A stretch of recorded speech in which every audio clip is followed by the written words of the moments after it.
We've been here for 11 years ng simbahan na to. Kaya nasimula kami na siguro sa umpisa na yung mga bata na mga nandito sa paligid, kinakalap namin pagkatapos nagkakaroon kami ng mga catechism, practice of song sa bahay pa namin. So wala pa itong simbahan na to.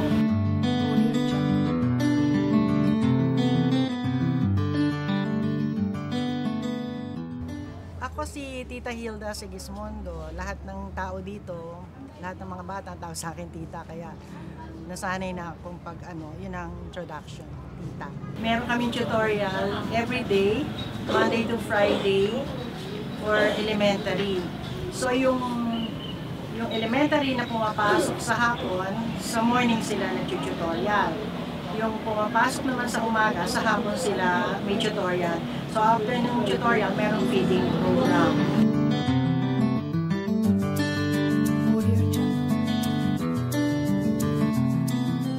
I'm Luis Sigismondo, coordinator of the Our Lady of the Sacred Heart Chapel, part of St. Benedict Parish. We started with once a month feeding program with a depressed area nearby. Yung once a month became weekly. Kasi honestly, we enjoy being with the children. We started grade 2 pa sila. Talagang yung if you will take a look dun sa talagang squatter talaga na yung tabi-tabing ganyan, walang order.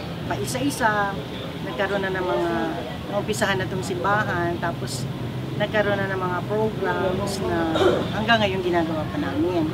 So may mga scholarship program na inumpisahan. Yung elementary scholars namin, 75. Yung high school, 55, including the senior high school. And yung college, 16. I'm Sister Clara. I'm from India. I belong to the Missionaries of the Sacred Heart. I have been with the sisters for 28 years. And here in Philippines, this is my 4th year. I came here 2013. I teach English for the children of grade 4, grade 5 and 6. Yeah, welcome to our old center, no? This is our dining hall.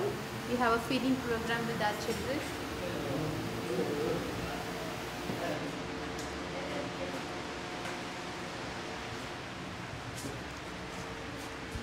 As we go up is the classrooms, na? This is our library. It serves as a classroom as well.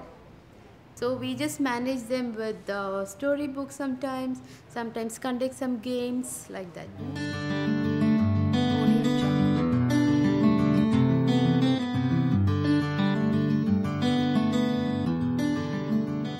Okay, I'm Sister Carol. I'm a missionary sister of the Most Sacred Heart of Jesus.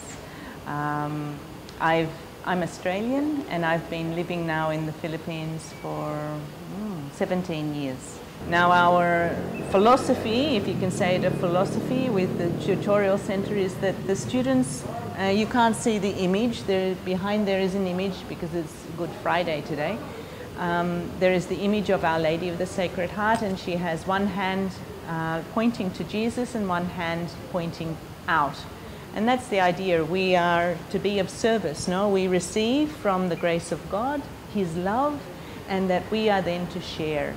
So that's that same concept that we want to, that the students, the scholars, really take on this idea of they receive many things, much love from God in many ways, many blessings, and so therefore, and our scholarship is a way of an instrument of God's love.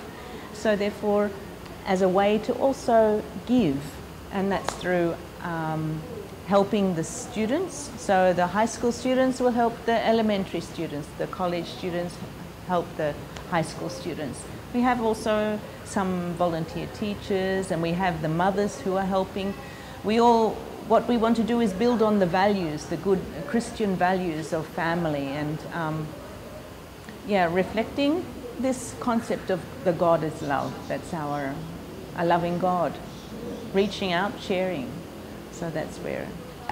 Ako po si Eloisa Samonte, 18 years old po, second year college.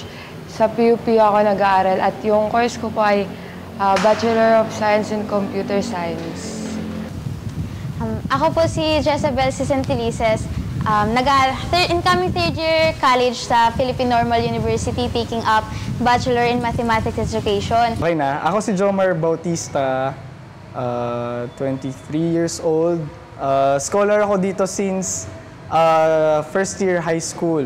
Graduate ako ng college na may course na Bachelor of Science in Mathematics for Teachers. Bukod sa dun sa help na yun na nabibigyan ng simbahan, ang pinaka hindi ko inaasahan at pinaka naka-impluwensya din sa buong pagkatao ko is yung kung paano naging tulay yung scholarship program na to para mas maging close ako kay God.